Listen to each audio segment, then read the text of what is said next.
比賽，比賽獲得10支大專辯論隊伍全力支持，比賽即將開始。今日嘅辯題係資助專上院校增加非本地生限額對本港社會利多於弊。首先為大家介紹今日嘅評判，佢哋分別係珠海學院粵語辯論隊前隊員劉華庭先生，聖嘉勒女書院辯論隊負責老師陳俊元先生，以及香港中文大學粵語辯論隊前隊員潘俊斌先生。再次感謝3位評判喺百忙之中撥冗出席，並擔任是次比賽嘅評判。接住為大家介紹今日嘅對賽學校同埋辯論員。正方係藍田聖保祿中學，主辯許永晴同學，一副徐思雅同學，二副徐子怡同學，同埋結副侯愛蘭同學。反方係福建中學，主辯譚思柔同學，一副陳文希同學，二副鄭子怡同學。宣讀賽規：一、參賽隊伍可攜帶書籍、平板電腦、手提電腦同埋參考資料到場，為嚴禁攜帶上堂。二、參賽隊伍於發言時可使用不大於15.6厘米乘以9.5厘米嘅提示卡。三、比賽進行時嚴禁台上台下作任何形式嘅溝通。對賽雙方辯員包括負責老師，包括辯論隊教練、比賽主席、評判同埋聯會成員可以喺比賽公佈賽果前提出有關情況，經會或評判確認佢哋違規成立之後，會交由評判處理。違規嘅隊伍可被扣分或者取消參賽資格。四、一切發言均以粵語進行，為人名、書名同埋專有名詞可以使用外語。除咗以上3種情況外，一旦懷疑使用外語，主席會立刻要求評判投票決定是否需要扣分。如果半數嘅評判認為需要扣分，每位評判可以自行決定喺該隊員嘅分子上面扣除1至5分。五、如對專有名詞有疑問，參賽隊伍可以將希望喺場上使用嘅專有名詞印或者寫喺紙上面，並於比賽前15分鐘交於評判進行審核。如獲半數評判批准，雙方則可以喺比賽時使用。反方有提交嘅外語申報，包括 EISA、IANG、DSE 同埋 Cut Off， 均由3位評判批准可以使用。六、任何台上台下之辯論員不得作人身攻擊或誹謗。七、雙方比主辯嘅法定發言時間為4分鐘，副辯發言時間為3分鐘，結辯嘅法定發言時間為4分鐘。而喺反方第2副辯發言後，開始台下發問環節。台下發問環節過後，先由反方結辯發言，再到正方結辯發言。八、各辯論員發言時間完結前1分鐘，計時將鳴鐘1次。示意辯論員須盡快總結其辯論演辭。喺法定發言時間終結15秒過後，計時員會連續按鐘數次。超時之辯論員會被扣分。發言時間以計時員嘅計時器為準，只要計時器顯示超過法定發言時間15.00秒，即顯示15.01過後，即屬超時。11、扣分制如下：法定發言時間終止15秒過後，每獲5秒，每位評判將於該辯論員所得分數扣除5分，如此類推，不足5秒亦當5秒計算。12、計時員有責確保計時及響鐘準確，為計時員有所失誤時，一經發現後，應即時請示評判，評判可自行決定是否補足時間或者自行調整分數。如獲半數評判批准，受影響之辯員可以重新發言或補足時間。在正方一副發言之前，有1分鐘嘅時間給予評判雙方記錄雙方主線。喺雙方結辯發言之前，有1分鐘嘅時間給予雙方結辯作準備。請問在座各位對賽規有冇任何嘅疑問？如果冇，比賽即現在開始。首先有請正方主辯，有4分鐘嘅發言時間，準備好請出嚟請示意。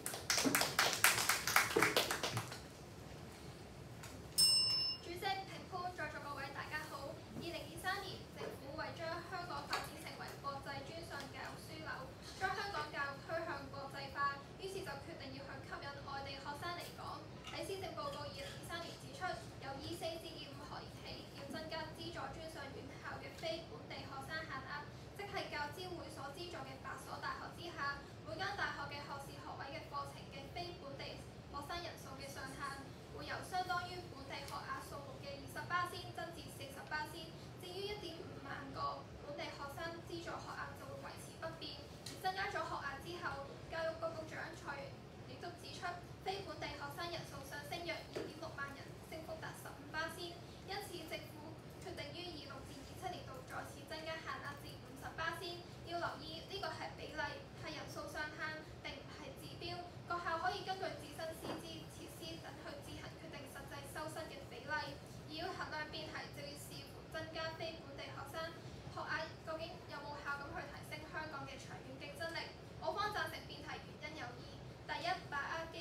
受歡迎嘅科目，正正就係電子計算同埋人工智能相關貼合咗未來嘅所需，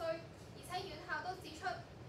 非本地生普遍都係願意畢業之後嚟港去留港發展，有別於其他輸入人才，佢哋唔係要帶住工作合約去來港，反而係會讀大學至少4年嘅時間入面，長期喺香港生活，同本地人建立人際網絡，熟悉文化，繼而培養出對香港嘅感情。因此，入境事務處嘅數據都指出，現時留港嘅就業嘅非本地學生人數超過2.6萬人，可見非本地生有助填補高技能人才嘅缺口，推動香港嘅產業發展。第二，增加本地教育嘅吸引力，創造國際化教育環境。非本地生可以帶嚟多元化嘅文化背景同埋學術觀點，促進同本地生交流同埋合作，擴闊學生嘅國際視野。此外，教育局局長蔡若蓮亦都指出，當更加多嘅非本地生選擇嚟港去升學，就會進一步咁去提升香港喺國際教育市場嘅知名度，更加吸引咗更加多優秀師資同埋研究資金，形成良性嘅循環。就好似上年增加咗學位之後，就有成功吸引咗頂尖教授嚟港，高級教學人員升幅達至20%，甚至喺2016年泰晤士嘅世界大學排名，香港8大首次全部上榜，整體排名進步咗達70%。更甚嘅係，由於非本地生需要以原價咁去繳交學費，教事務處委員會主席周文港亦都指出，預計8大未來2年嘅非本地生學費收入接近150億元，呢一筆錢就可以俾院校用作更加發展更加多嘅學習資源，例如科大想擴建4座實驗室同埋教學大樓等等，提升本港整體嘅教育質素。最後想問下郵科同學，香港需唔需要非本地生？需要嘅話，非本地生嘅學額要幾多先叫適合呢？多謝各位。正方主辯嘅發言時間係3分57秒，無過時無需扣分。依家請反方主辯有4分鐘嘅發言時間，準備我哋先係議事。主席、評判、郵科同學在座各位大家好。開宗明義增加非本地生限額係指放寬資助大學中嘅非本地生招生比例，令更多內地同海外嘅學生可以以資助學額入讀香港嘅大學。而我方認為今日嘅辯題衡量準則在於增加非本地生嘅限額所帶嚟嘅利處，是否可以透過其他嘅方法去取代，而佢所造成嘅弊處，佢係冇辦法去解決。若答案為止，即今日嘅辯題係唔成立。我方嘅理由有二。首先，增加非本地生嘅限額違背咗用得其所嘅原則，並伴隨住過高嘅機會成本。根據數據，2024年、2025年度財政800億港元，2025年、2026年度預計有670億赤字，顯示政府已經陷入咗持續性嘅資金缺口。為咗應對危機，政府已宣布咗凍薪削減萬個公務員嘅職位，並計劃喺2027-28年前削減經常開支嘅7%。喺財政壓力沉重嘅情況之下，政府堅持用得其所嘅原則，審視要運用公帑。近年嚟，香港人嘅競爭力亦明顯地下降。根據 PISA 最新嘅數據，香港學生喺閱讀及英語、數學能力之下明顯退步。如果如郵科同學所言，香港極需提升國際競爭力，咁更應該將有限嘅資源投放喺培養本地學生嘅國際化能力上。反觀非本地生嘅學生，留港貢獻卻係極為有限。以2021年為例，非本地生中僅約6125人，不到20%申請咗 IANG 嘅留港工作。IANG 嘅計劃推出咗之後，最終取得居留資格者僅約1/7。大部分人喺短期工作滿後即離開咗香港，流動性係極高。換言之，增加非本地生嘅限額，亦意味住香港將以公帑為他國同其他地區嘅人培養人才，而呢啲人畢業後或短期工作後，與香港社會幾乎係再冇任何嘅聯繫，更講唔上實際嘅貢獻啦。同時，本地學生亦面臨住宿位短缺、學習空間不足、實習機會有限嘅問題，而有方同學卻對呢啲不切嘅難題視若無睹，轉而支持一項缺乏急迫性與需求嘅基礎建設。可見增加非本地生嘅限額不但無助於本港嘅發展，反而構成咗資源錯配嘅經典例子。其次，增加非本地生嘅限額，亦將為本港社會帶嚟負外部性。首當其衝嘅就係呢項政策會令以低迷嘅就業市場雪上加霜。儘管長遠而言，大部分非本地生將會離開香港，但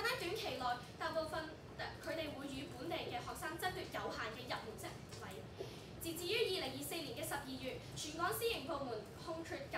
58,410個，較前年大跌咗20%，而受訪私營就業人數亦同比下降咗0.3%，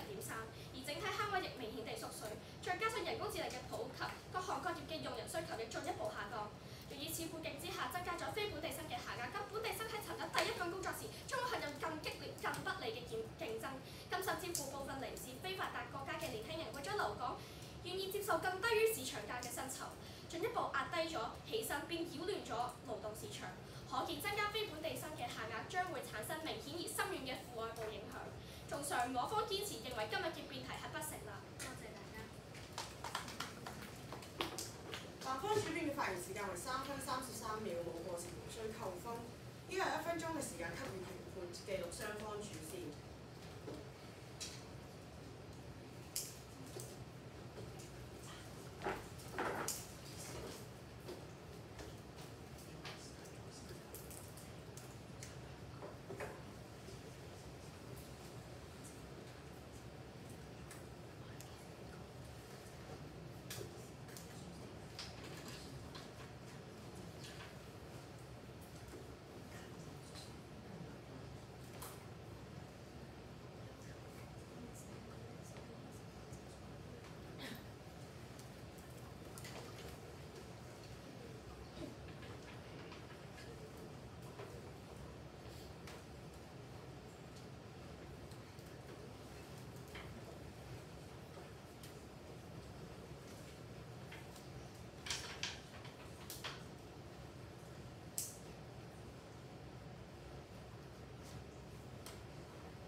有請正方第一副辯有3分鐘嘅發言時間，準備開始先嘅前事宜。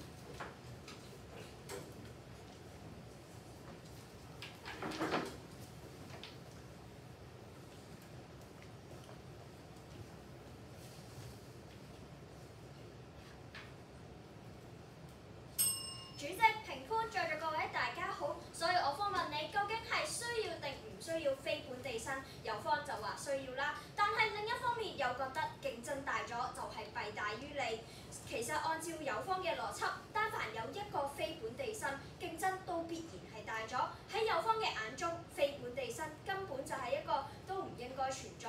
講到尾，其實有方都係覺得資源不足，驚冇辦法保證本地生有足夠資源。但而事實上，現時究竟有邊度係唔足夠呢？有方冇交代清楚。而非本地生限額只限定係大學收本地生嘅數量上限，而非硬性要求每間大學都要收50%非本地生。所以教育局局長蔡若蓮都指出，唔同嘅院校考慮實際情況，會循序漸進咁樣去增加招收非本地生，甚至睇返2023年增加限額去到40%，非本地生佔整體2至3成，並未用盡限額。所以港大收生總監嚴志邊都指出，增加非本地生都要視乎大學資源，兼顧收生人數，唔會盲目收生。而喺教學設施方面，宿舍配套嗰度，結合市場力量，加快學生宿舍供應，措施包括咗擴展城中學社計劃嘅便利措施，將重建全新嘅學生宿舍，並喺今年預留全新商業後建。而假如真係有方所講，大學咁唔夠資源去收本地生，點解特首李家超都話8間資助大學都一致認同要提升學額？一種係學校嘅設施不足，例如係圖書館嘅位唔夠，但係根據立法會教育事務委員會鄧飛嘅調查都顯示，而家香港教育資源嘅生產力已經足夠，到甚至有剩。部分院校嘅宿位、實驗室仲有閒置。一種就係社會資源配套不足。根據中大教育校長盧耀明指出，現時香港已經有足夠嘅配套，先會提升限額。香港嘅專上院校設施足夠。有方都認同係有必要擴大人才儲備，需要留住非本地生，但就擔心非本地生唔會留港就業，要佢哋留港就業係咪一步要先吸引更加多非本地生嚟港留學，先至有機會俾佢哋留低喺香港讀書實習，培養歸屬感，提升佢哋留港嘅意願呢？甚至政府為咗鼓勵佢哋留港就業，推行咗呢個非本地畢業留港安排，令到非本地生畢業之後可以逗留24 4個月申請工作。而有方覺得增加非本地生比例就等於剝削香港人才就業機會。反問有方，面對18萬嘅人才短缺數字，打算點樣去填補呢？根據最新嘅人力推算結果，香港未來幾年人才缺口問題嚴重，要短缺18萬，面對人才不足嘅挑戰，因此辯題理應成立。多謝各位。正方一副嘅發言時間為3分12秒，無過是無需扣分。呢個有反方第一副辯有3分鐘嘅發言時間，有冇提出嘅陳詞？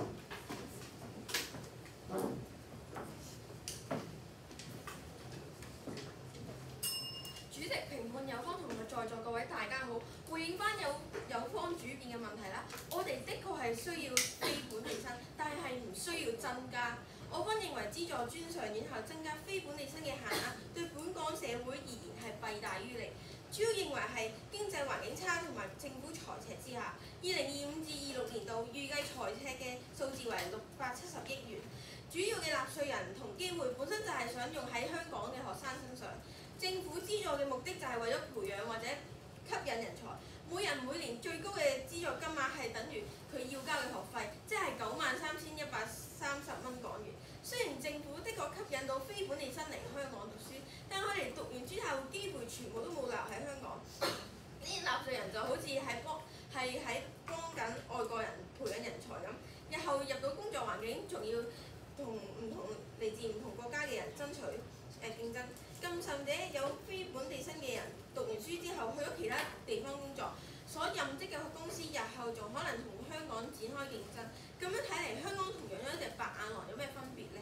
由此可見，增加專上院校非本地生嘅限額係咪香港以前最節省成本、最有用吸納人才嘅方法呢？答案顯而易見就唔係啦。首先，佢根本就唔係香港而家唯一一個吸納人才嘅方法。而家香港有其他方法，就係例如專才計劃，就係指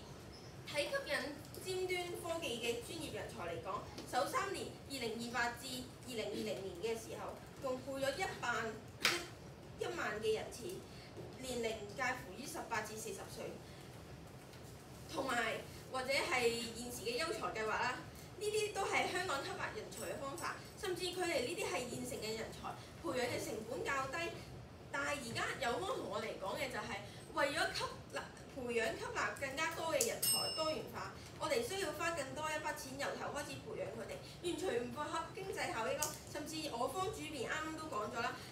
甚至未必真係會為香港社會發展提供貢獻。長遠嚟講，非本地生嘅畢業生當中，只有唔到2成嘅人申請留喺香港工作。有方係咪想見到香港政府花一大筆錢培養呢啲人才，最後全部走晒去其他地方發展呢？喺現今嘅香港財政赤字之下，我哋邊度嚟咁多錢去實行一個長期又對香港唔多益處嘅政策呢？其實咁不如將啲錢花喺刀刃上面，放翻啲錢落本地學生嘅發展入邊，提升香港嘅競爭力，唔好咩？多謝。反方一副嘅發言時間為2分48秒，冇過時，無需扣分。依家有請正方二副有3分鐘嘅發言時間，準備展示嘅陳詞。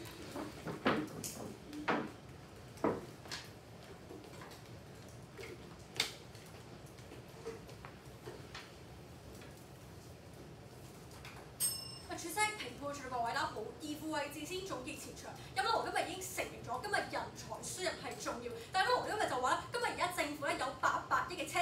字，所以而家教育就唔該要做。但問題係今日政府有赤字，我哋應該要諗辦法去改善而家啲赤字問題。就係今日我輸入咗一啲非本地生啦。如果今日咧我能夠提升多150億嘅經濟效益去填補翻呢啲缺口，甚至乎今日講到我哋未來嘅發展嘅時候，講緊今日人才增長多咗嘅時候，原來咧係有助一啲企業咧去嚟港投資啦，甚至乎係上市，增強緊而家香港嘅競爭力，促進咗一個良性循環嘅時候，點解呢個又唔係一件好事咧？所以我今日就擔心啊，就話而家啲非本地生係唔會留喺香港度做嘢。但係睇翻現況啦，咁原來咧香港教育學院教育政策同埋領導學系順榮教授都話，香港而家嘅薪酬待遇係優勝過其他嘅亞洲國家，所以今日一啲留學生留去香港發展嘅意向咧，其實係普遍較高。加上咧，其實今日我方一同嚟講咗，而家香港係持續有需要一啲本地畢業生嘅計劃去挽留翻呢啲人才，減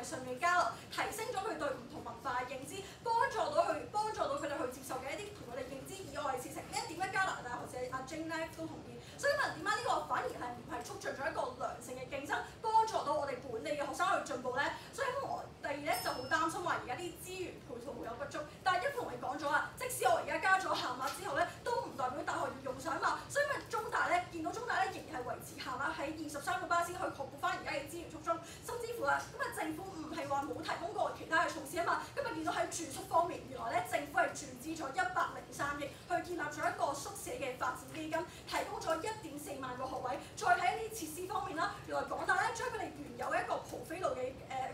校園教職員嘅宿舍平台咧，改成一個教學嘅輔助措施，有埋一啲唔同嘅實驗室同埋課室嘅時候，未來講緊原來仲會發展埋一個北都大學城，提供一啲唔同措施嘅時候，咁我今日見到香港嘅教育措施，呢啲配套措施通通都夠嘅時候，想問同學，究竟今日飲同學嚟嘅呢啲措施嘅標準要做到幾多先去到飲同學嚟嘅標準咧？所以今日我哋見到飲同學，我覺得今日並唔係今日見到原來一啲國際學生咧，佢哋帶嚟一啲嘅經濟上面嘅收益150億，同你講咗呢啲係利處，所以我哋見到原來喺香港公帑有限嘅情況底下，院校今日就係要透過呢一啲引入一啲外來學生嘅情況底下去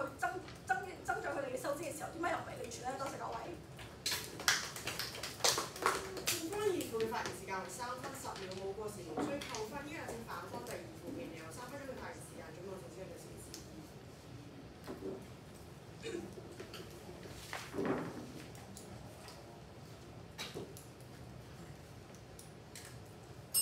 主席、評判、有方同學在座各位大家好，回應翻有方嘅問題，我哋承認香港嘅人才輸入的確係需要加強，咁但係我哋可以通過發展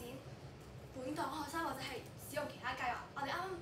我哋嘅主辯團一副都講咗話，我哋可以用優才計劃去吸引科技嘅人才啦，並且我哋應該要將本港納稅人嘅錢翻喺本港嘅學生身上面啦。而且有方同學你話佢會造成嘅收益啦，咁但係你知唔知學費並唔會覆蓋晒全部嘅資源㗎？即係唔好咁天真啦，唔通你真係以為交咗嘅學費就等於晒所有嘅費用嘅咩？仲有其他嘅隱情成本嘅，好似你哋頭先都講話要增加宿舍嘅配套啦，咁冇錯，我哋可以增加宿舍配套已經係一大筆錢嚟㗎啦，有方同學，而且增加課程甚至係導師啲錢都係要用政府去資助啦，咁政府嘅錢喺邊度嚟咧？就係由納稅人嘅公帑啦，咁用納稅人嘅公帑去發展去資助一個未來未必真係會留喺香港發展嘅學生係用咩？並且有方同學我哋啱啱主辯同埋一副都已經講到話，留港嘅人數只係得兩成啫喎，有方同學，你認為呢個資助成為符合經濟效益嘅咩？而且再試問有方啦，香港國際競爭力下滑嘅情況係咪真係需要用一個咁長期、咁耗費工程、經濟效益咁唔高、成效咁唔穩定嘅方法去嚟到啊？明顯唔係啦，有方同學，其實我哋應該將啲資源放翻喺本土嘅發展度。冇錯，我哋係需要提升人才，所以我哋可以注重於發展香港本土嘅學生，而唔係增加非本地生。冇錯，我哋的確係需要增加國際化嘅程度，但係我哋而家已經配額。啱啱有方同學都講咗話，非本地生嘅人數已經佔咗2成到3成啦，唔通仲唔夠多咩？再加上我哋可以通過設立更加多原本就有嘅交流計劃，或者聘請更加多嘅外國老師去增加國際化嘅程度啦，去改善香港嘅學習環境或者宿舍對缺嘅問題啊。再加上啦，有方同學你知唔知今年 DSE 要19分，連個大學錄取通知書都冇過，以往可能19、20分就有仲要進入8大嘅資格咯。專上院校增加非本地生嘅限額，唔單止會導致香港就業更為就業競爭更激烈啦，而且仲會因為原本競爭已經激烈嘅情況下，仲要增加更多非本地生嘅限額啦，咁佢嘅畢業生人數只會變得更加多，就業競爭只會更加激烈，而且增加佢哋嘅壓力。社會福利署調查指出，有41.9%嘅學生係有抑鬱或者焦慮嘅症狀，而你加強佢哋嘅壓力，只會進一步損害佢哋嘅心理健康。再加上本港2022年中嘅失業率為3.7%，為2021年除咗疫情之外嘅新高。今日有方同學就係話俾我哋知，我哋要增加畢業生嘅人數，增加非本地生嘅人數去令佢哋增加非本地生，令失業率嘅問題更加嚴重。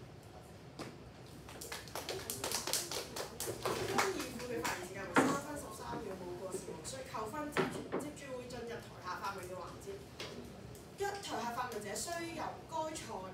參賽學校嘅學生或者係自由組隊已登記嘅隊員。2. 每位台下發問者最多可以發問2次。3. 每位台下發問者法定發言時間1分鐘。發問者須於計時鳴鐘之後先可以開始。4. 喺法定時間完結前30秒計時將鳴鐘1次。示意發問時間即將終止。喺法定時間完結之後，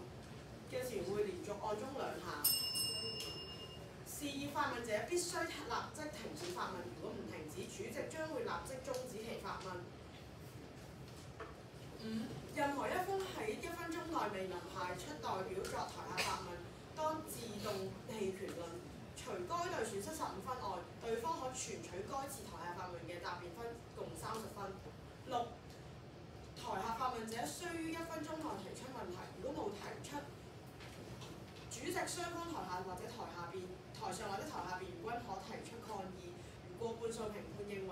發問一方沒有提出問題，發問一方無分，對方無需作答，可得該題之滿分。7. 喺發問一方發問完畢之後，主席將於抽籤形式抽出答辯一方誰人作答，並於抽籤結果通知對賽雙方及評判。同一辯論員不會回答全部2條問題。8. 答辯一方喺對方台下發問後，均有1分鐘嘅準備時間。9. 準備時間結束之後，計時將鳴鐘1次。示意答辯一方派出代表答辯，如1分鐘之後未能派出代表答辯，當自動棄權論。10. 每隊共有2次答辯時間，每次答辯時間為1分鐘。喺法定發言時間完結前30秒，計時將鳴鐘1次。以示發言時間即將結束。喺法定發言時間終止之後，計時會連續鳴鐘2次。示意辯論員須立即停止發言，主席亦將立即終止其發言。現在有請正方派出代表作第一次嘅台下發問，2分鐘嘅時間準備好先將名詞示意。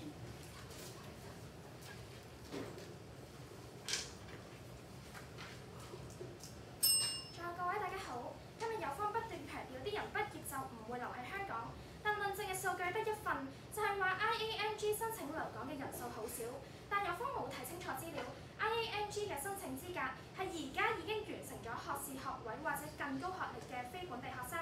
但上年學額先開始增加，啲人點會而家已經就畢業，點樣申請 IANG 呢？所以有方呢份資料反而係幫我方論證緊現時學額得20%限額太少，甚至單靠普通輸入人才計劃難以留低人才。所以我方主辯同你講，非本地生讀大學至少4年時間入邊，長期喺香港生活，更易培養出對香港嘅感情。想問有方，究竟現時有咩其他方案係比增加限額更加容易留住人才呢？多謝各位。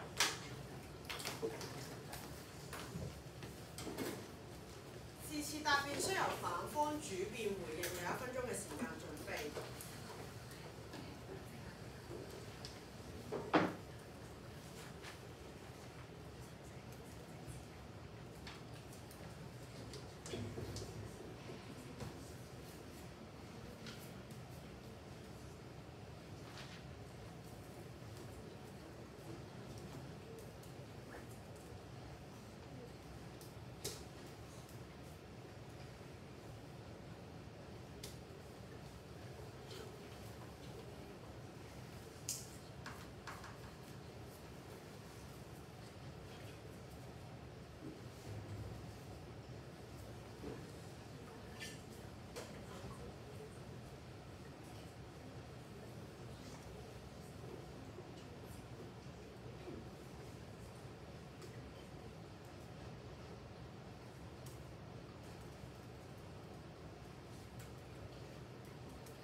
現在有請反方主辯答辯，有1分鐘嘅時間準備好先出嚟嘅示意。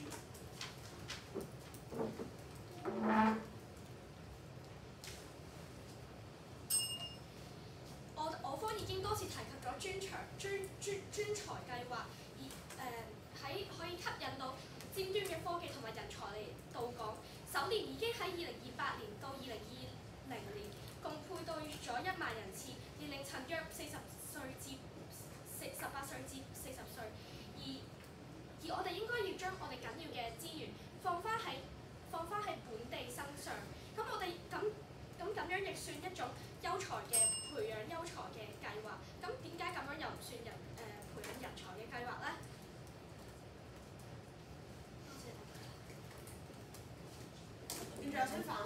出代表作第一次嘅台下發問，1分鐘嘅時間，準備正式嘅實施。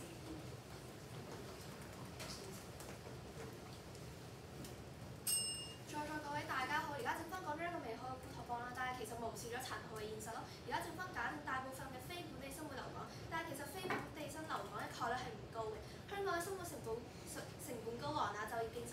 激烈，又相對一部分嘅非本地生畢業之後會選擇離開啦。我哋而家用大量嘅政府補貼嘅教育資源，做咗係為咗其他國家啊地區啊做咗嫁衣啦，呢啲先係最大嘅浪費啦。我哋要將寶貴嘅資源壓住喺呢啲不確定性極高嘅非本地生身上面啦，而呢啲風險仲要由全體嘅納稅人承擔，而且佢哋從事嘅行業係咪真正彌補咗香港關鍵人才嘅缺口咧？如果你哋無法證明呢筆投資係有清晰可見嘅回報，憑咩講呢啲唔係一場用納稅人錢去進行嘅豪賭？政府一直冇講真實嘅百分比啊，淨係講較高較低，所以請政府而家提供確實嘅數據啊證據，證明呢幾年啊政府資助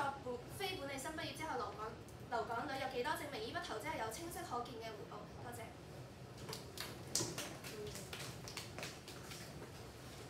次次答辯需由正方結辯回應，你1分鐘嘅時間準備。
而家有請正方結辯答辯，你1分鐘嘅時間，準備正式嘅實施。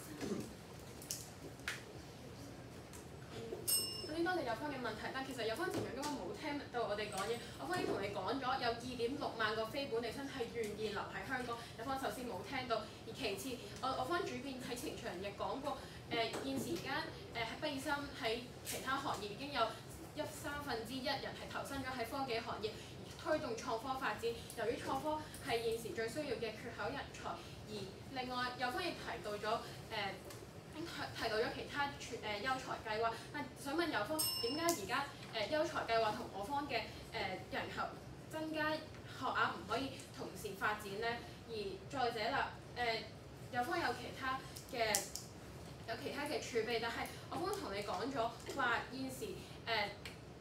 現時政府有足夠嘅學額去做，咁呢2.6萬個又點解唔可以係我方？又點解唔係為香港未來去繼續發展呢？多謝各位。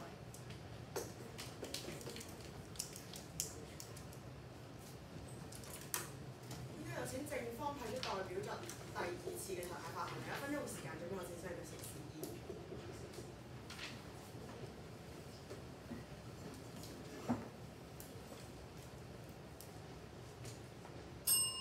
大家好，有方今日雙重標準，一方面話增加學額會爭奪本地生資源，但另外一方面提出需要透過其他輸入人才計劃令國際人才離港就業。咁點解有方嘅輸入人才就有利處，但我方增加學額就唔得？其次，有方話而家錯用公帑培養非本地生，但非本地生可以申請嘅係自資學位，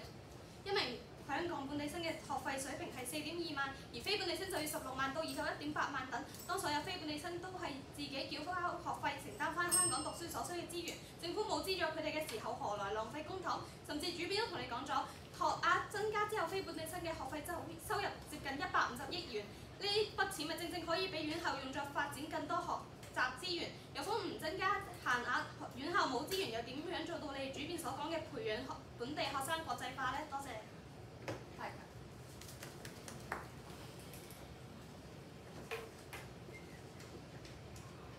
次次答辯需由正方義父回應，你1分鐘嘅時間準備。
方二附答辯，你1分鐘嘅時間，準備我哋先嘅時間。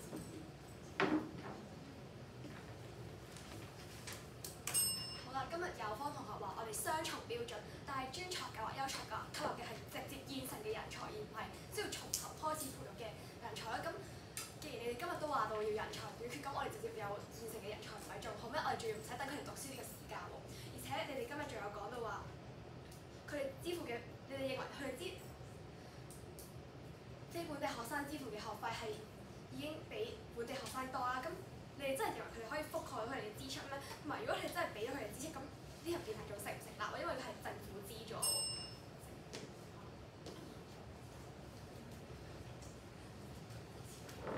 依家有請反方派的代表作第2次發問，你1分鐘嘅時間，準備好請張老師。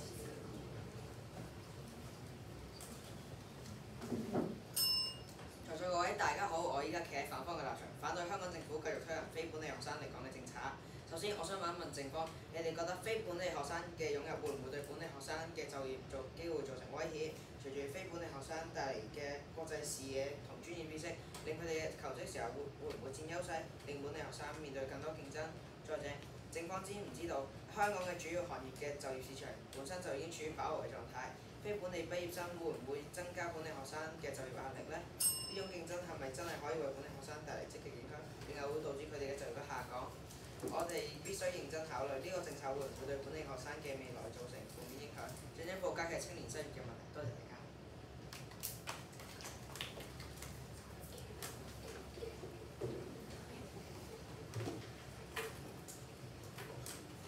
時事答辯需由正方1附回應，你1分鐘嘅準備時間。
有請正方1附答辯，你1分鐘嘅時間，準備好請先人前線。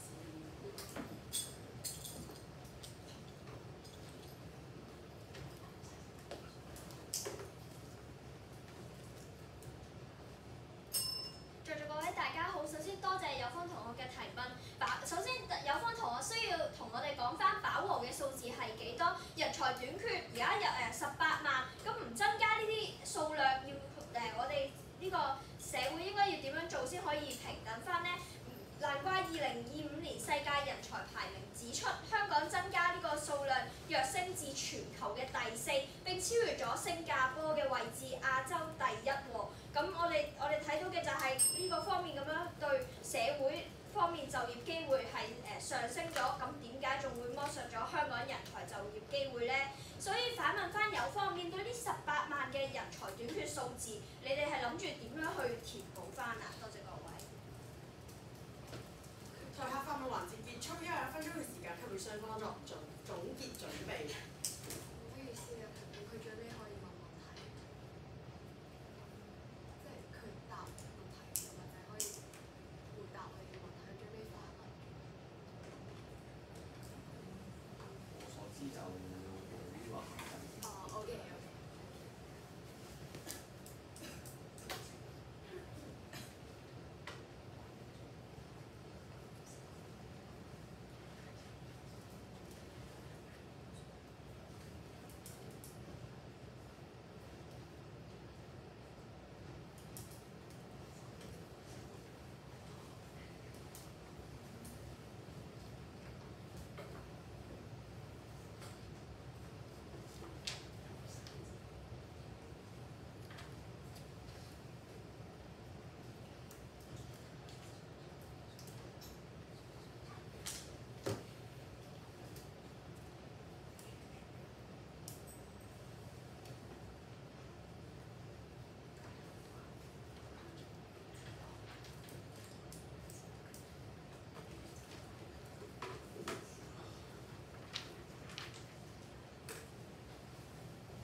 結束，首先有請反方結辯，你有4分鐘嘅發言時間，準備好先。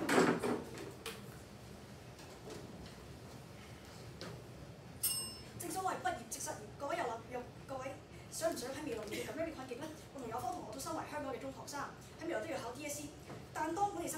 本地生增加之後，我哋又會面對啲乜嘢呢？主席、評判、有科同學在座各位大家好。今日有科不斷講增加本地生嘅限額可以吸引人才，提升國際競爭力，但你哋有冇諗過呢班人仲未成才？佢哋需要接受我哋本港嘅教育，我哋嘅栽培先可以成為一名人才呢？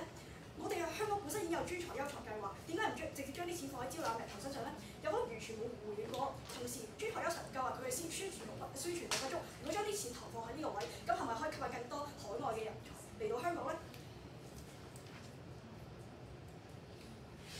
呢啲非本地生甚至最尾都可能唔會成才。短期嚟睇，佢哋會促進惡性競爭，擠壓咗本地生生存嘅環境；長期嚟睇，佢哋流動性強，隨時都可以走。你哋有科嘅數據2.6萬人係願意，但係唔代表佢哋真係留喺香港。我哋嘅數據就係只係得2成嘅人真正留喺香港度。我哋本身都已經有專才優才計劃，點解我哋要選擇一個高風險低回報嘅方案呢？我哋不妨想像一下，當非本地生增加咗之後，我哋嘅未來會係點？我係一名為 DSE 搏盡全力嘅學生，但係因為我知道除咗本地生之外，仲有一班非本地生同我爭，所以我嘅壓力非常之大。去完 DSE 之後，我發現我分數本身可以入到我心儀嘅學系，但我只能被迫去讀一啲我所唔熱愛嘅。而喺大學努力咗4年之後，我唔單止唔可以揾到一份好工，自力更生，我更加係畢業即失業，俾一班非本地生惡性競爭，接受無限低嘅薪酬換取工作。今日有科同學講，非本地生嘅能力同國際化程度係比本地生高，係咪因為佢哋嘅智商或者能力問題呢？唔係，係因為佢哋接受嘅教育唔一樣。既然香港對優秀嘅新一代嘅需求如此迫切，唔係點解唔將啲錢放喺對本地教育政策改革方面，投喺本地生方面呢？有科同學又話增加限額可以增加院校嘅國際化程度，但我哋本身已經有交流團聘請外國嘅教授，國際化程度已經足夠。同時，非本地生嚟到香港嘅接受教育同本地生係一樣嘅，請問佢哋點樣幫助院校國際化呢？除此之外，喺未來本身我哋同有科同學考 DSE 都係有津貼嘅，但因為政府財政取消咗呢一個津貼，今日有科同學話而家有一筆錢可以用嚟資助專上學院增加非本地生限額，但呢啲錢唔係應該用嚟恢復我哋嘅資助先咩？與此同時，香港存在失業率上升、貧富懸殊、人口老化、醫療資源短缺、房屋短缺等社會問題，不妨諗一諗，我哋應唔應該用一筆可以用嚟解決社會問題，用嚟提升本地生能力同國際性，用嚟引進真正對社會有貢獻嘅人才，用嚟保障我哋香港權益嘅納稅人交嘅公帑，用喺一啲你同我都素不相識嘅人，唔會留低為香港作出貢獻嘅人，會惡性競爭破壞香港勞動市場秩序嘅人呢？而今日有科同學就罔顧香港嘅底層需求，堅持追求一個高不確定性、高風險嘅方案，難道唔係捨本逐末咩？喺未解決社會問題前，喺未保障本港社會權益前，喺未栽培本地生成才之前，我哋又何談其他錦上添花嘅事呢？由此，我方堅決認為政府資助專上學院增加非本地生學額弊大於利，同時反對呢項政策嘅實施。多謝。反方結辯嘅發言時間3分08秒，冇過時無需扣分。應該有請正方結辯有4分鐘嘅發言時間，總共只需要1小時。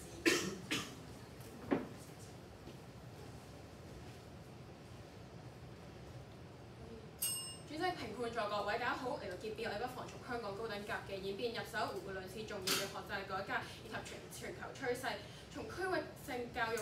樞紐到國際性教育樞紐。事實上，港府一直積極吸引嚟自世界各地嘅人才，以優化人才結構，打造更國際化嘅留學環境。但早期嘅香港本地生數量同師資都有限，加上教育資源同機會並唔豐富嘅時候，當時最核心嘅目標係為咗培養香港下一代人才，而並非對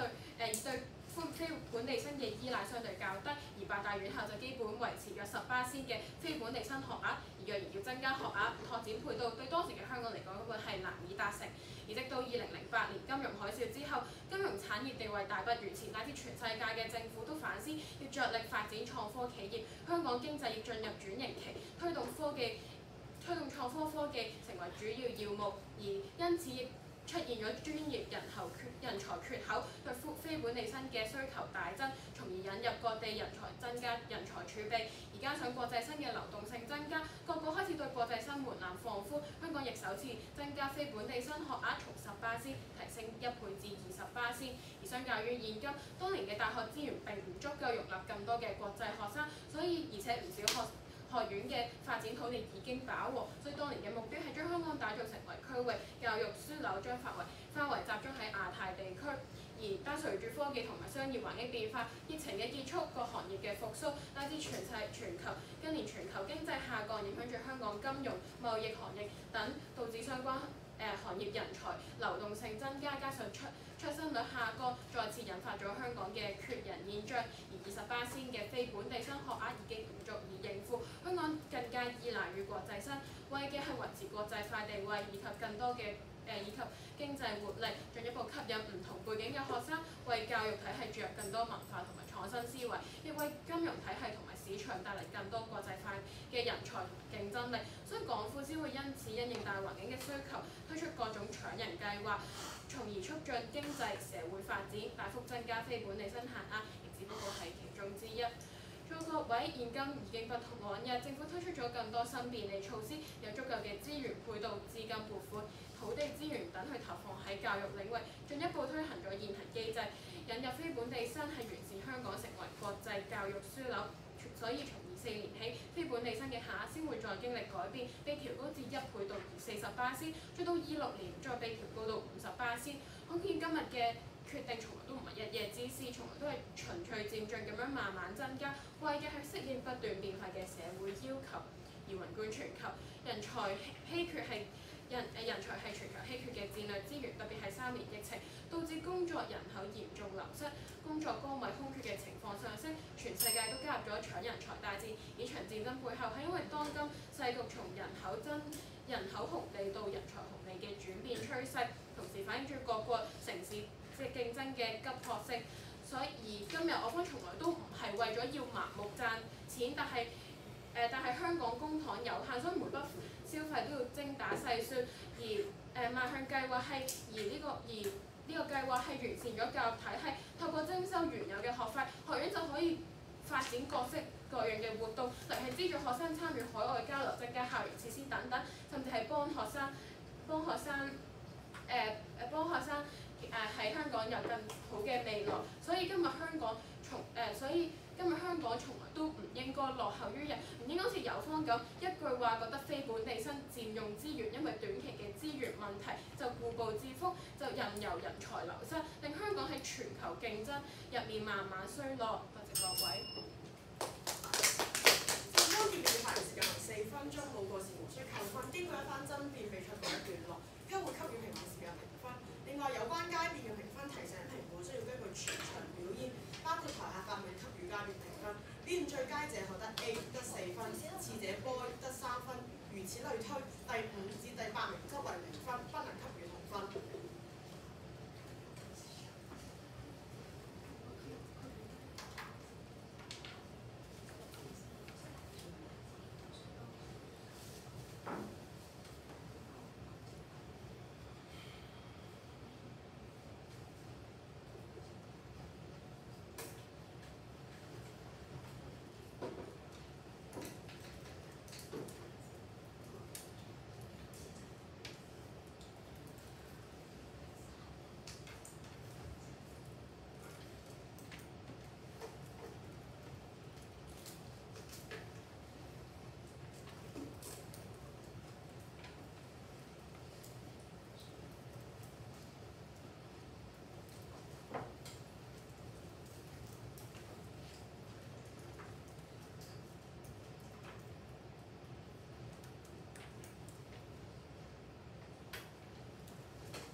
請各位評判就今日對賽雙方嘅表現給予寶貴嘅意見。我哋首先有請劉華庭先生。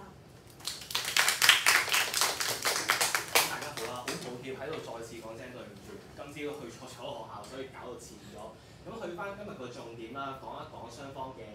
主線先啦。我覺得咧正方嘅主線咧，其實一開始塑造嘅 picture， 我覺得係有啲瑕疵嘅。例如你講到香港啦，其實依家我哋未來200年就有18萬人嘅人才短缺，然之後你講話其實依家都好多人願意留低嘅，有26000人，26000人入邊咧1/3咧係做翻 IT 嘅。換言之喺未來嗰3年底下，即係計翻個數啦，嗰1/3人做翻 IT 依一刻已經做緊嘅，其實1萬人都唔夠，9000人都唔夠。但係3年之後有18萬嘅人才缺口，究竟你個做法對於呢個3年之後就出現嘅人才缺口有幾大嘅幫助咧？呢個其實我唔係好聽得出。再者就係你有講到話，哇，今日28年有18萬嘅人才缺口，1/3人會做翻 IT， 然之後你點樣去塑造話佢哋呢啲 non-local 嘅人，佢哋會去做翻 IT 咧？你就用咗個資料就話依家科大、城大啊嗰啲 AI 課程好勁啊嗰啲，咁其實我又唔係好聽得出個關係喺邊度。咁究竟今日做咗增加咗呢個嘅，而對方亦都有問你啊，喂，好多人都唔願意留翻喺香港喎，你哋點做？你哋有個講法，我覺得幾有趣嘅，就係本多中性嘅概念，就係只要我哋增加多啲 non-local 嘅人，哪怕可能只有1/7嘅人願意留喺香港啦，個基數大咗都會多咗人留喺香港。你俾我嘅感覺係咁，但其實喺對應呢個講法上面，你哋有其他更加好嘅資料，你哋亦都有提及過，就係例如有嗰啲咩24個月嘅揾工啊，或者有啲咩措施，其實政府研究緊，係真係幫助佢哋畢咗業之後願意留低。其實倒翻轉，如果你話只要多啲 non-local 嘅人啊，我哋揾多啲人上嚟，佢哋理論上就會即係個基數大咗，按翻1/7個比例不變都好啊，佢哋都會有機會多咗人留喺香港。係嘅，但係亦都符合翻對方講嘅就係白眼狼一樣，即係你養咗咁多外國人翻嚟，就算我當你請好多人翻嚟，其實你好多得翻1/7人會留喺香港，其他人你都係嘥咗錢㗎。你個講法係，即係呢個位置上面，我覺得可以 emphasize 翻就係究竟政府有啲乜嘢措施係真係吸引翻嗰啲人留低，而你哋有提及過嘅，例如人工高，香港其實都稅低，呢啲原因都係可以提及嘅。當然反方都有講話生活水平高啊，又成啊，咁有冇啲咩稅制優惠咧，或者其他方案、其他方法咧？我自己覺得，同埋第二個資料啦，其實大家都冇乜點樣針對過，去到結辯，反方結辯先至有去到講話喂國際化啫嘛，你要我哋香港唔夠國際化咩諸如此類。咁喺呢個 point 你轉變塑造就係話，我唔係好明嗰個高級教授，即係高級教師啊嗰啲資歷，即係我就提你話嗰個人數多咗，其實我係有保留，我唔係好知你點定義嗰啲人，即係嗰啲教授啊又成啊，你即係佢哋係只要佢哋個 title 係教授，咁係咪按你嘅邏輯上面就係、只要香港整體嘅大學嘅教授人數多咗，就等於高級教授啊，或者點樣係提升咗咧？不過呢個咧雙方都冇乜點樣爭取，亦都唔係啲乜嘢大 point，所以都冇乜太大嘅問題。而反方咧，第一個 point 你話養白眼狼，咁其實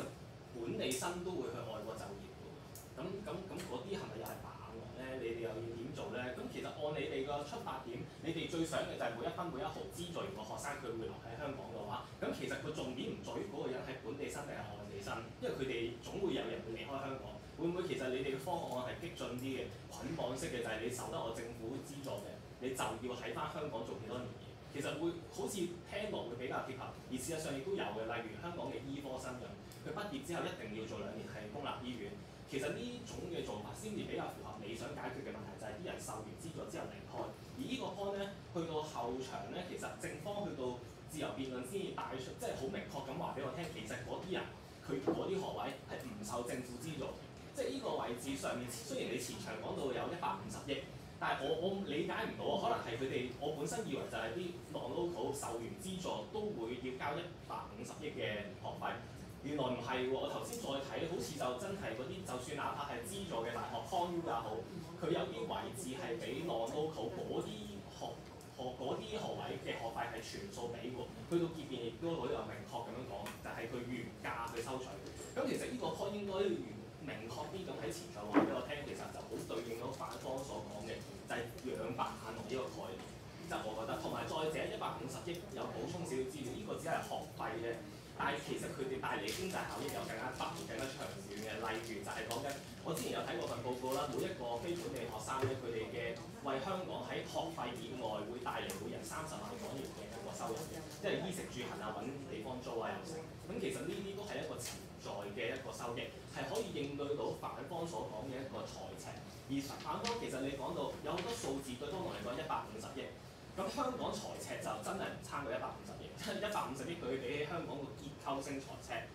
你係真係少，真係幫唔到幾多嘅。反而對方係咁同你講呢個數字嘅時候，你冇話到俾我哋聽就係、你究竟今日你好啊，我當你收成150億，對香港個結構性財赤有幾大幫助？我哋睇翻每年講過千億嘅，你幫到幾多咧？即係呢啲位置上面冇講到，同埋有個位我覺得係讚賞嘅就係、對方又講話，例如起嗰啲宿舍、起大學城諸如此類。佢講到起大學城，應對緊2028年就會出現嘅18萬財赤人口。你哋講到話起宿舍都要錢，啱啊！起宿舍要幾耐咧？仲要幾時落成到？即係呢個都係一個重點。你講到28年就嚟啦，18萬短缺，你起個宿舍，你28年落唔落成到，仲要入住到，仲要開始收緊租，就算收租都好，係咪回緊本？喺28年即係卡啦好多數方面，其實都冇乜點樣去好好嘅對應，我覺得。同埋再者就係有個立場上，我自己覺得有少少矛盾嘅。對方都嘗試問你，其實朗都確係咪需要咧？你又覺得需要喎？咁個比例幾多咧？你有冇講過喎？而事實上你又覺得朗都確係用馬眼落喎？按住呢個邏輯嘅話，其實一個朗都確你都唔贊成嘅應該，因為朗都確就等於好大機會唔留喺香港嘅。咁你仲要講到好明確，就係哪怕有一個都好啊，佢都會為香港嘅就業市場去帶嚟競爭嘅。咁但係你哋又好明確咁有個答案，有講到話我哋同意係要朗都確。我覺得呢種講法上係有啲矛盾嘅，所以其實我比較讚賞嘅係你哋應該增加翻多少少嗰啲咩優才專才計劃講緊嘅，因為28年3年之後就出現18萬嘅人，我唔反對你哋去增加翻多啲嘅支持措施，去幫助嗰啲喺香港讀完大學嘅外國人留翻喺香港，但係嗰啲成效你哋話到俾我聽，事實上去到幾時個成效要幾時見到又唔知。而去到後場亦都會有個別嘅位置，我提多一樣嘢啫，就係頭先台下發問嗰度咧嘅第一條問題，你講到話嗰個咩？我冇抄錯，希望 IENG 啦。咁對方就話：喂，你依家咧呢個措施咧，你份報告係唔準確嘅。咁因為咧你呢份報告咧係我哋增加完學額，即係增加之前就出嘅，所以個數字唔夠 update 咁。但係咧，即係其實我覺得比較對應嘅係你如果要話呢個數字唔夠 update 唔夠好咧，對應嘅唔係嗰個即係增加完學額嘅嗰個數據嘅，而應該係對應今日政府講到話，例如有一啲增加班本地外國人留翻喺香港工作，畢業之後留翻去工作，例如嗰啲咩24個月嘅措施之類，其實嗰個措施你未考慮過喎，你用翻嘅係呢啲措施吸引人才留港嘅措施做之前嘅數字，反映唔到究竟我哋政府對於呢啲措施幫助到幾多外國人係留翻喺香港。其實我覺得咁嘅資料上會比較對應翻啲，係啦。評語暫時係咁多，多謝咁多。跟住我哋邀請陳俊賢先生發表意見。好，咁大家好啦。咁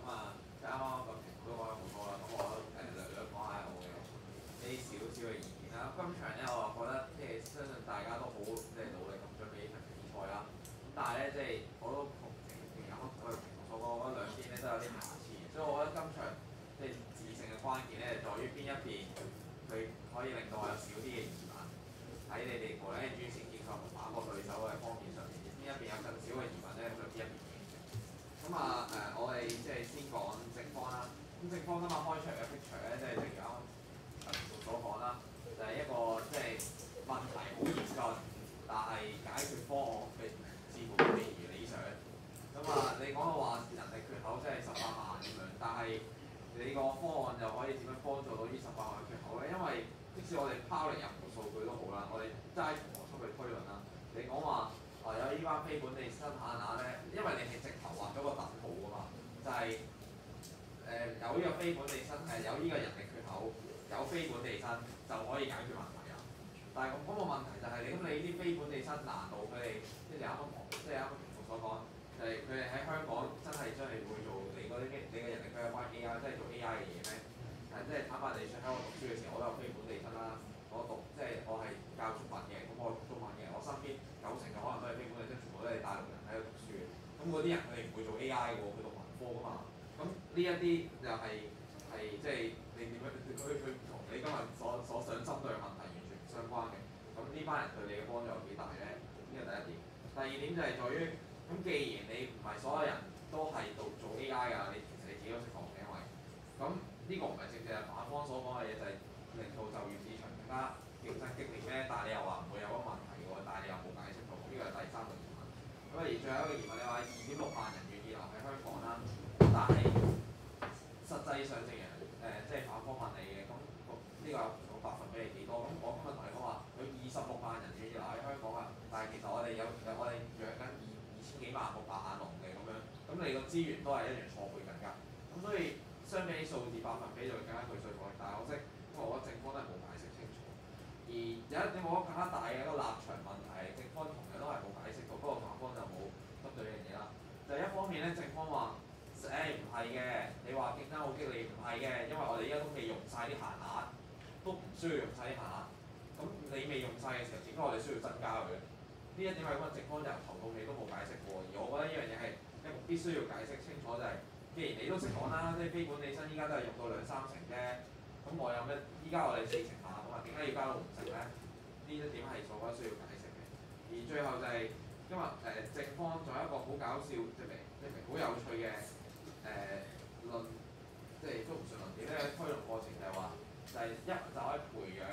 即係啲人留喺香港嘅意願。嗱，我覺得呢方面咧其實係有趣嘅，即係我唔係想講搞笑有趣，但係你需要更加多嘅推論就係佢喺呢度讀書呢幾年點樣令到佢係真係願意留喺香港，而唔係對香港即係哇好討厭呢成嘅，即係住又貴食又貴，乜鬼嘢都貴，咁樣跟住就走咧。咁一點我覺得正方係要解釋清楚。咁到反方咧同樣即係都係好多疑問嘅。第一點疑問就係今日反方咧，即係第一個論點或者主打嘅一個論點就在於係講呢個機會成本。但係機會成本我覺得喺辯論場上咧係一個即係好危險而且係好難打嘅一個論點嚟嘅，因為你要做好多比較。你今日就係要講話我呢筆錢可以攞嚟做啲乜嘢，而今日你用咗呢筆錢去整呢個即係增加咗非本地生下啦，就做唔到呢啲嘢。所以咧就先對本港社會利多於弊，因為你嗰度唔係打應然性別，係打利弊比較添。咁你先可以講係到弊多於利，或者即係利弊比較好啦。但係今日你嘅更好嘅方案係咩咧？就係、專才、優才，同埋即係投放資源喺本地人才啦。咁但係第一，你今日冇比較過專才、優才同呢所使用嘅錢，同呢個資助院校增加非本地生下嘅錢，邊個用得多啲？呢個第一點冇比較嘅。第二點就係、咁邊一個嘅成效會好啲？呢一點都係冇比較。咁喺冇比較情況底下，你講嗰啲計劃就會有好多疑問誕生咗出嚟啦。就係、你會講話有專才優才，咁第一個疑問就係專才優才佢用嘅錢難度會比呢個少咩？呢、個你冇解釋到。好啦，第二點就係、專才優才就住你第二個論點就業競爭嗰方面，唔係一樣都會造成嗰啲問題咩？你直頭引佢過嚟添，引完佢過嚟，咁佢一樣同你爭工做㗎。咁對你第二個問題咪一樣存在咯。好，咁呢個係第二個問題，有冇解釋到？咁第三個問題啦，就係呢班專才優才，咁佢哋一樣都會面對住你講嗰啲做完就走，唔留喺香港繼續嘅喎，係咪？佢都係留喺度做3年，投唔到咁走咯。咁樣嘅情況底下，唔係一樣都會造成你嘅問題咩？咁呢3個疑問都係有冇解釋到？好啦，咁呢個係就住機會成本嘅問題，而仲有一個問題就係、喺字眼上咧，你哋用咗好多好情緒化嘅字眼，例如你會用到話會造成啲惡性競爭，跟住又用晒納稅人啲錢。好啦，但係當你有一啲好即係好強烈嘅字眼嘅時候，你就真係要解釋清楚。例如你話資助專上院校增加嘅非本地生下，就係、用一啲香港人嘅錢去養一班白眼狼。就好似我就想問啦，咁究竟其實用咗香港啲咩錢咧？呢一點，因為據我所知咧，資助專上院校咧，即係正啱啱政府都所講啦，政府你都去到後場先指出，我覺得有啲太遲啦。就係、非本地生唔係政府冇資助佢錢喎，即係本地生就42,100啦，每個 semester， 但係非本地生係交緊 full pay 嘅喎。咁喺呢個情況底下，用緊納稅人啲咩錢咧？咁呢一點係第一個疑問。第二個疑問咧就係對於俾一啲資訊咧，資助專上院校實際上係咩資助咧？咁啱啱我上網大致 search 啦，實際上呢個資助咧就係嚟自於大學教委會，咁咧佢就會有2筆嘅，一筆係經常性資金，一筆係非經常性資金。其實咧就攞嚟咧俾大學咧去發展佢自己嘅。好啦，咁即係完全咧係同納稅人嘅錢，即係應該咁講，就係、呢個你如果話要用咗納稅人嘅錢啦，但係呢筆納稅人嘅錢其實某程度上都係幫緊本地生嘅喎。你可以唔當佢係用咗喺呢筆非本地生，因為佢都係提升緊自己教學資源，佢都係要請老師去教啲本地生，佢都係要擴建校舍去幫助啲本地生。咁一樣，你就算冇呢班非本地生都好，咁呢個資助都係俾咗落嚟㗎。咁我就好明白，咁佢用咗納稅人啲錢喺邊度啦？跟住你話咧，咁係咪佢所有學費就 cover 晒佢所有成本啊？有啲隱性成本㗎嘛。好啦，咁呢個情緒化咁強烈嘅字眼咧，我又好有興趣知道究竟有啲咩隱性成本喺入面。但係最後我係聽唔到嘅，因為最後即係據我嘅理解就真係冇乜隱性成本嘅。咁我16萬都已經即係都其實都好多啊，係咪？咁所以你可能都要解釋清楚咯。然之後你又話會造成惡性競爭，甚至喺個議會咧開始有啲好散嘅論點啊，會有啲咩情緒壓力，跟住青少年失業，但係呢啲其實即係我哋用啲即係比較俗啲啲就係其實都彈翻轉俾你自己嘅。你嗰啲計劃一樣你都係造成一啲就業競爭一樣嘅，因為惡性競爭呢個更加搞笑，即係佢點樣同你有呢個惡性競爭咧？咁即係你話你導致你入唔到大學咁樣，因為你嘅分高咗，咁惡性競爭就好良性個成件事，咁你考努力啲，你攞高分啲咯。咁依家人哋能力明顯比你高嘛，咁人哋咪收咗佢先唔收你咯。所以我唔係好明個惡性競爭喺邊一度。咁按照即係尤其今日我哋講緊唔係對本港社會，唔係對本港青年啊嘛。咁對本港社會而言，我哋梗係希望啲能力越高嘅人入到去大學接受更加高嘅教育，跟住出到嚟成為更加好嘅人才啦。咁你既然你能力唔夠佢高嘅，我仲放你入去，咁唔係對本港社會先係最弊，即係最弊係嘅一個問題咩？咁所以即係今日雙方咧，即係總括而言就係今日雙方咧都好多問題未解決。咁所以最後你睇邊一個少啲問題可以即係唔使解決嘅，咁就邊一邊做嘅嘢。咁呢個就係我對大家。咁我哋有請潘俊斌先生。我非常同意頭先嗰位評判即係嗰個評分標準啦，就係今場咧即係雙方嘅表現咧都有好多值得挑戰嘅地方嘅，不論係內容上啦，或者一啲電技上面嘅東西。咁我都係以即係所以我去諗俾評語點樣講嘅時候咧，我都係即係參考翻頭先呢個評判嘅方向，就係有啲咩問題咁樣咧。咁講咗反方先，因為反方真係唔好意思，個問題係會更加多，即係由主辯開始已經好多問題啦。首先一開始咧就係論點一就話政府而家赤字問題好嚴重啦。咁而呢個非本地生咧就係用緊公帑，用緊政府錢，咁所以就會令到赤字問題咁樣。咁我第一個問題就係即係喺正方同學仔台下第二條 Q，佢話其實非本地生你要俾足16萬學費嘅情況下，根本唔需要政府資助之前咧，即係唔好意思啦，基於個人對於即係社會嘅基本認知，就係非本地生咧，佢同本地生所俾嘅學費係唔同嘅。所以你第二條台下答話咁辯題寫資助專上院校喎，咁佢唔係資助非本地生，佢資助香港人本地生去讀啫嘛。即係你去你非本地生不論係大陸嘅外國人，你去讀嗰10間院校資助院校啦，咁其實你要俾全額學費嘅情況下，咁點解會即係令到嗰個赤字問題更加嚴重咧？咁我一開始喺主辯已經有question mark啦。咁雖然呢一個位置即係正方去到後場先比較即係 aware 到呢個問題出嚟打啦，咁但係即係由於我哋基本，即係由於你顛覆咗我嘅基本認知，而你係冇好詳細地論述點解非本地生係會佔用公帑，所以我呢個位咧係應該開始唔 buy 嘅。除非你有解釋到，係啦，你有解釋到點解非本地生係會令到公帑嘅消耗多咗，但係你冇解釋到，你好似大而覆地評判就要覺得非本地生係會令到公帑使多咗錢嘅，咁但係我基本認知唔係，咁你話俾我知點解我嘅基本認知係錯大啲冇，所以我就唔 buy。去到論點嘅第二個部分咧，就係競爭力下降問題，就係去到後場都有講到嘅，但係嗰個論述就其實唔係一個論述，只係重申一次你嗰個口號，就係其實個資源咧就唔應該擺喺非本地生度，就應該喺度栽培翻啲本地生，讓到佢哋嘅競爭力咧提翻起上嚟，因為佢哋競爭力就越嚟越差啦。咁但係我就會有個問題就係我當你嗰個論證成立先，即係非本地生咧係會即係消耗社會資源嘅，咁然後你唔資助呢個非本地生的話咧，咁你就多咗社會資源出嚟，可以提升香港人嘅競爭力啦，或者香港學生嘅競爭力啦。但係具體點樣做咧，就真係完全冇論證過嘅。去到結辯咧，有一兩句可以同步啦，但係我就覺得真係完全接受唔到，即係結辯有講到兩樣嘢，第一就係人才計劃嘅宣傳力度不足，咁所以可以用啲資源加強呢啲計劃嘅宣傳力度。咁首先第一個問題就係啲人才計劃冇成效，係咪真係宣傳力度不足咧？你冇論證。第二，你就話第二個方法就係本地教育政策可以做改革，咁點樣改咧？點解個改革需要用到大量嘅社會資源咧？又冇講過，咁所以即係不如唔好講，因為你講完我有更加多問題咧，反而我係會扣分嘅，係啦。咁所以主辯嘅第一個論點嘅第二個位咧又唔 buy 啦。佢第三個位咧就係呢個留港工作嘅問題啦。咁頭先兩位都講咗呢個節目，咁由宿舍同埋實習機會有限咧。其實呢個位置咧都冇乜論證過嘅，即係你都係自己噏話，或者係即係好訴諸就係評判基本認知就的而且確非本地生係霸住啲宿位、霸住實習機會，但係你冇任何資料去佐證，咁我又好難被說服啦。並且係基本咧正方嘅同學仔咧，佢喺附件嘅位置都有講到唔同嘅措施能夠彌補到呢個問題，咁就唔係你嗰個準則話唔能夠彌補啦。雖然評判都有挑剔過正方呢個叫做彌補措施嘅問題喺邊度啦，即係個不足嘅問題。咁但係你都冇乜點論證到就係個實習機會點樣有限，宿位點樣有限。甚至乎但係呢個係即係我諗係真嘅，即係根據我自己個人經驗。所以如果要揾資料係咪真係咁難咧？咁我會即係有個問號喺度啦。咁至於論點二咧，就主編 project 有兩樣嘢係我會有個問題啦。第一就係就住某啲企業佢哋開 fresh grad， 即係俾啱啱畢業嘅同學仔嘅一啲工作機會咧，咁就少咗。咁呢個問題其實係關就業即係經濟唔景氣事啦。咁同於即係同非本地生個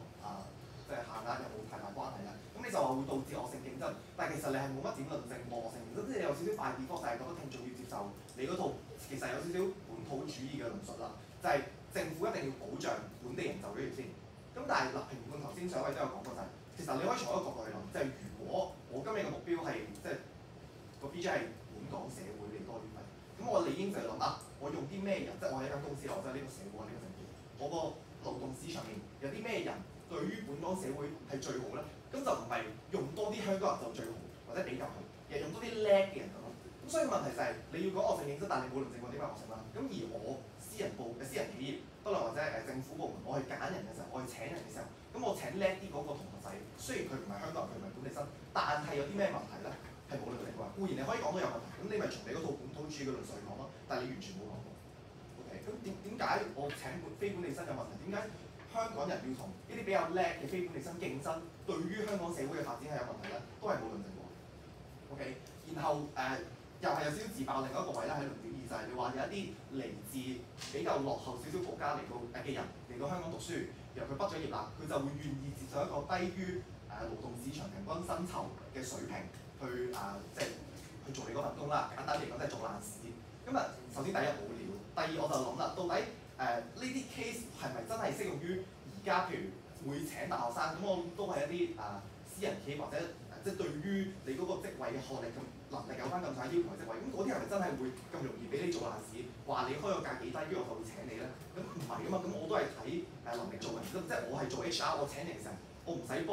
我老細諗點樣慳錢噶嘛，即係老細俾呢個 budget 我請人，咁如果佢係會 fit 呢個 budget 嘅，咁我咪用呢個 budget 請佢咯。咁所以即係一嚟你冇論證，二嚟就係有少少違反我基本認知，就係點解會做爛屎 ？OK， 咁然後去到後場咧就係一副又好似略略提及過點解政府會資助非本地生，但係嗰個位咧有少少含糊，好似略略聽到900萬唔知咩嘅數據啦，但係真係完全唔係好知嗰啲錢咧用喺邊度，同埋你後面都冇乜點講，所以即係你可以話我即係 miss 收咗你嗰個論據啦，但我真係唔係好清楚地聽到，甚至乎你後場都冇乜點推到啦。咁至於反建議吸納人才咧，咁固然面對住反建議，正方最大嘅問題，即係最 common 嘅回應就係咁，到底有咩衝突咧？咁似乎即係固然個衝突就係即係我翻你個 BJ， 但係你又好似冇真係好即係對應，即係解釋到你嗰個反建議吸納人才點樣去能夠彌補到正方開出嚟嗰個人才缺口嘅問題。咁固然呢樣嘢評判頭先都講咗好多啦，咁所以我都可以調過唔講啦。咁然後去到二課位置咧都有好多問題啦。咁首先第一個問題就係你話學費即係非本地生俾嘅學費唔係完全覆蓋，咁我就會問點解唔係啦？咁你有冇解釋過嘅？其實有嘅，你就舉咗兩隻字叫做宿舍。咁但係咧你住宿舍你都要俾宿費嘅，即係雖然嗰個宿費同你喺出面真係房地產市場你去租樓你去買樓固然係唔同嘅，因為地產都會賺到你盡啊嘛。但係大學嘅起棟宿舍佢唔係賺到你盡啊嘛。咁所以固然佢嗰個宿費比起你出面租樓係會平，但係係咪真係會令到大學或者到政府係蝕錢咧？嗱我唔知，你都冇講過，所以我當唔係，或者你冇論證得好清楚啦。咁至於落到去就係政方有不斷追問你哋到底對於非本地生限額嗰個立場是什麼？即係你覺得要有幾多咧？議庫係有表示到個立場出嚟嘅，咁就話2-3成其實已經都夠啦，係咪唔夠多咧？咁我話夠唔夠多我真係唔知，其實你要解釋咯，點解夠多？但係又冇解釋嘅，所以我又有問號，係啦。咁至於落到去再落去反建議咧，就係話其實你要即係針對翻正方論點而你要國際化，咁我哋可以請多啲外國嘅教授、教職員，或者係增加多啲交流計劃。但係其實呢樣嘢咧，雖然正方冇乜點回應到啦，但係根據我嘅認知啦，呢個唔係基本，呢個係我嘅認知啫。就係其實你所講請一啲外國嘅教授出嚟，或者係多啲同其他海外院校有交流嘅機會咧，呢啲都好睇國際排名嘅。而國際排名正正就係同嗰間學校嘅非本地生，即係國際生人數有幾多就有關係啦。咁所以點解你會見到 ConU 中大比較多呢啲海外 exchange 嘅機會，但係譬如 NU 冇乜嘅，可能有咯，我唔知啦，但係應該冇乜。但係中大 ConU 就好多，真係好多，至少比起係啦，比起不論係香港定係中國大陸，你中國大陸普遍嘅院校都排名比較低，咁佢哋真係冇乜機會同海外交流。咁所以呢一點就即係雖然唔係正方冇榮到啦，但係個個都有個疑問。又接住最後兩個議庫嘅疑問咧，就係 DSE cut off 高咗，到底關啲咩事？一因為咧嗰班非本地生咧，照道理咧就應該絕大部分咧都唔係考 DSE 入去嘅，可能有部分係啦，嗰啲大陸人啦，但係即係雖然最近放風話會放寬呢個大陸人考 DSE 嘅門檻啦，咁但係絕大部分而家或者放寬咗限額之後喺香港專上院校讀緊書嘅非本地生，佢都唔係考 DSE 入去嘅，咁到底關 cut off 咩事咧？或者甚至乎都係套翻落去嗰個邏輯定咁嗱固然考試制度你可以話係要保障本地人多啲，或者要本地優先嘅，咁但係如果真係有能者居之，你能力高啲嘅就值得入去讀書，咁有咩問題啦？係咁然後學生壓力真係唔係好知你講啲咩啦，所以即係又唔係好即係論述得清楚，就真係寧願呢唔好開係啦。咁就住反方嘅問題就去到咁多啦，跟住又到正方。咁正方咧，我第一時間我會諗到咧，即係如果我係正方，我去叫做去睇呢條命題去起主線咧，我第一時間會問嘅一條問題就係、其實呢個命題咧，即係到底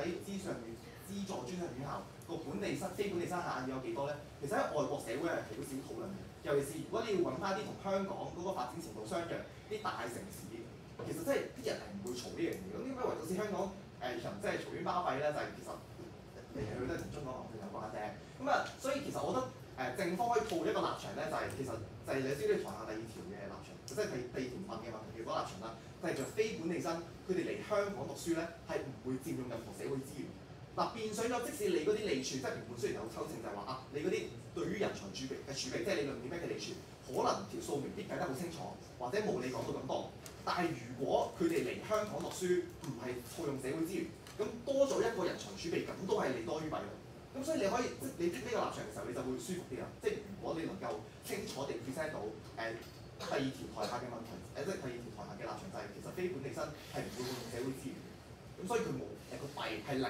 係零，咁固然可能有啲人才成本啦，但係反方冇講到，或者你哋可能做 research 嘅時候都講唔到。咁呢個係個可以即係拆題嘅時候可以諗多少少嘅位置啦。甚至乎如果即係你從呢個角度去諗，咁你就會睇外國嘅例子咯。到底就係發展程度同香港相若嘅城市，都係靠金融揾食嘅，可能都係靠房地產嗰陣，都係做緊經濟專員靠科創嘅。佢哋對於專上院校個非本地生限額係唔同，甚至乎我諗有啲院校可能真係冇限額添嘅，唔知道啦。咁但係我覺得呢方面係好值得攞出嚟講。即係外國，譬如你同康於中大排名相若嘅一啲院校，佢哋嗰個非本地生限嘅制度係點樣咧？係好值得嚟講多少少。咁然後就住就係人才嗰度，頭先兩位同事都講好多啦，咁我同多講。然後拓闊本地生視野咧，其實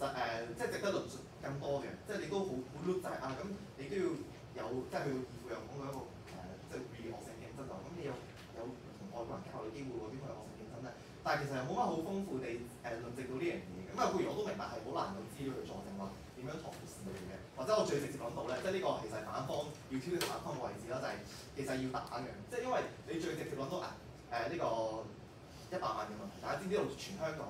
最國際化嘅大學係邊間？你以為 Con U 啦唔係，你以為中大都唔係 USC 亦都唔係，係城大咯。咁城大係香港最國際化嘅學校啦。咁但係啲人係笑佢嘅，即係喺年薪就係笑城大。咁點解咧？就係、因為城大之所以咁國際化咧，就係、因為佢好多非本地生咧都唔係外國人喺大陸。咁固然呢個問題，即係呢個情況都適用於中大同埋港大嘅。咁所以你反方其實就可以，即係我諗係有數據嘅，即係到底呢班非本地生喺香港讀書有幾多係大陸人？咁你就可以抽證佢就係你話拓闊呢個本地生視野，咁但係你嚟去都係大陸嘅非本地生，咁大家都係中國人，咁你拓闊咗咩視野咧？咁好值得去睇嘅，但係完全冇聽過，咁就有少少失望。咁固然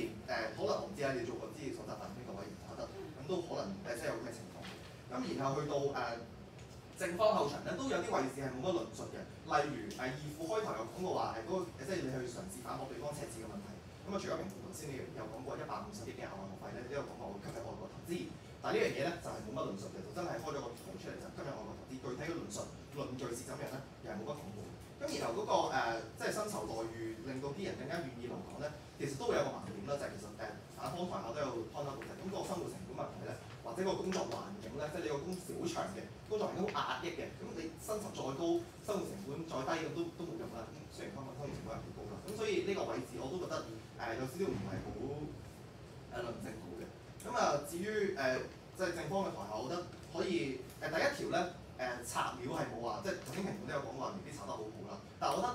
更加值得去挑剔嘅咧，即係正方台下第一條問題咧，就係你個 Q 位，即係有啲嘥嘅，即係你個 Q 位問人哋有咩更好嘅方法留住人才咧？咁固然佢嗰個吸納人才計劃未必係更好嘅，但係你就俾個機會人哋都多次，咁就冇乜意思啦。咁我頭先已經講咗大收反方可以抽秤嘅位置，咁咁你不如即係直接問佢，你即係求其問佢，譬如你2、3成，你話夠多，咁你論證下點樣夠多？咁又可以問，咁你又可以問啲 TSC cut-off 高咗，咁關鍵係咩事？學生壓力關鍵係咩事？即係你可以咁樣問一啲比較死，佢唔係好達到嘅 QB，即係話啊點樣留住人才，咁我覺得會幾好。但係第二條嗰個即係 point out 翻